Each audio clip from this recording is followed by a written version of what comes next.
Glad you made it back, everybody. You know, rumor has it that Vladimir Putin's war isn't going very well. Pro-Kremlin newspaper accidentally publishing the grim reality of the death toll Russia is suffering in their elective war.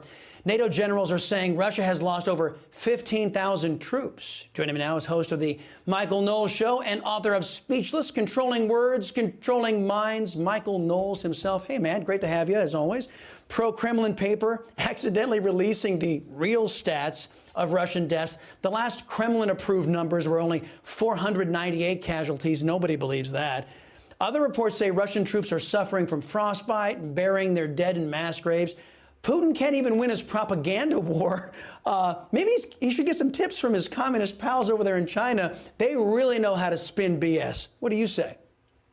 Well, the shocking part of this war has been, one, that it took place in the first place, and two, for a lot of people who are not aware of the size and strength of the American military versus literally every other military on earth, that the United States is basically the only military power that can forward project strength. A lot of people just assumed that Putin was going to go in and roll over his Ukrainian neighbors, and that has simply not happened. Ukraine has had support from the West, but it hasn't had the no-fly zone. It hasn't had the Polish MiGs. It's had some weaponry, but not a ton of weaponry, and we're basically in a stalemate. Now, before the West celebrates, though, we've got to remember that the Russians, historically, are willing to lose a lot of lives. They're willing to stay in military conflicts for a very long time. So I don't think we should delude ourselves into thinking that the Ukrainians are winning this war. The Russians are still winning the war, but the Ukrainians are putting up a hell of a fight and really dragging this thing out. And at this point, if I were Vladimir Putin, and I know the real numbers, not the propaganda numbers they're putting out there, I would probably be thinking this might be the time to try to cut a deal. I'm right there with you. And you know what? I can think of nothing better, because I know Putin is an enemy to our country. I can think of nothing better than a quagmire for Russia to get in. I mean, maybe they could stay in Ukraine, 5, 10 years and be bogged down, and we won't have to worry about Russia anytime in the near future. Meantime, back here at home, Biden picked Ketanji Brown Jackson because she was a black female, the first racist pick to the Supreme Court. But yesterday, she couldn't even define what a woman is. Are you as confused as I am? I only wish we had gotten the follow-up question, Judge Jackson, are you a woman? Presumably she would have said yes, and then you could say, well, how do you know that? This tells you that Judge Ketanji Jackson is either the single stupidest nominee in the history of the Supreme Court or the most radical nominee in the history of the Supreme Court.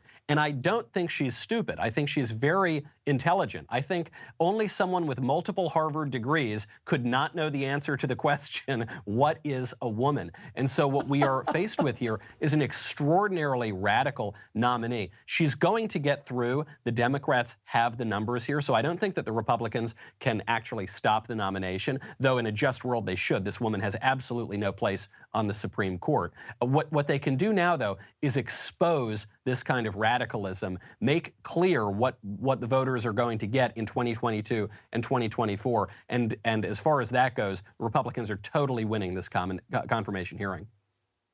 Yeah, you took me right where I wanted to go, because I want to take a little trip down memory lane.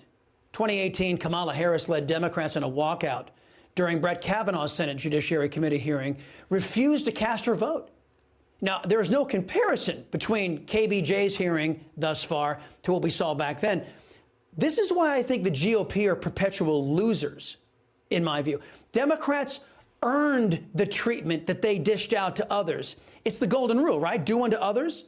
Isn't the Republican Party inviting just more bad behavior from left-wing extremist Democrats if Dems never have to pay a price for their bad behavior?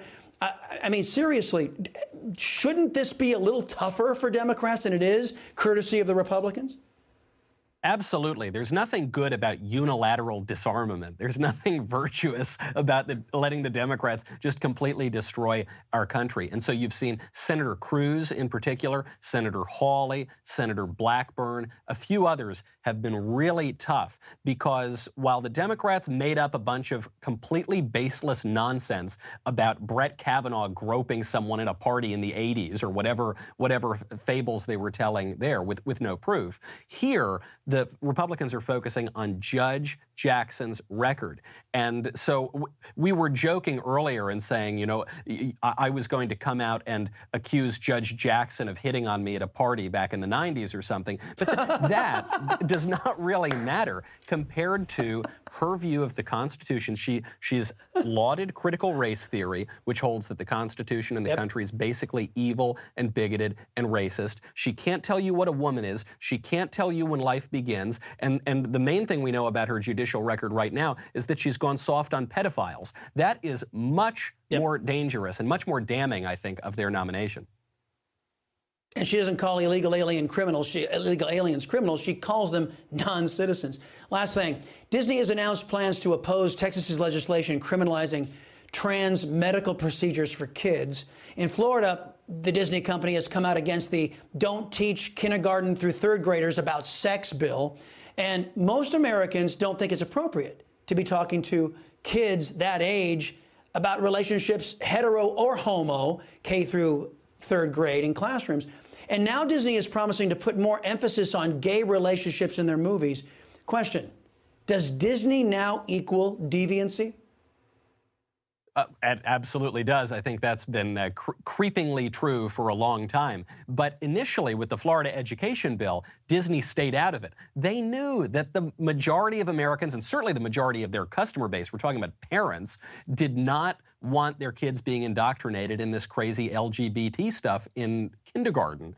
So they know that that's where the customers are, but the employees at Disney threw a big fit about this. And so when you see Disney switch course, a little bit in Florida and especially now in Texas, what they're telling you is they care more about what their woke employees think than what their customers think. And I think the customers should send a message right back to Disney and say, you hate us, you want to indoctrinate our kids in creepy sex stuff, that's fine, we don't need to buy your product. Amen to that. I think we should see a similar critical race theory movement where parents rose up in the government-run schools, do the same thing with Disney. They've earned it. Michael Knowles, always a pleasure.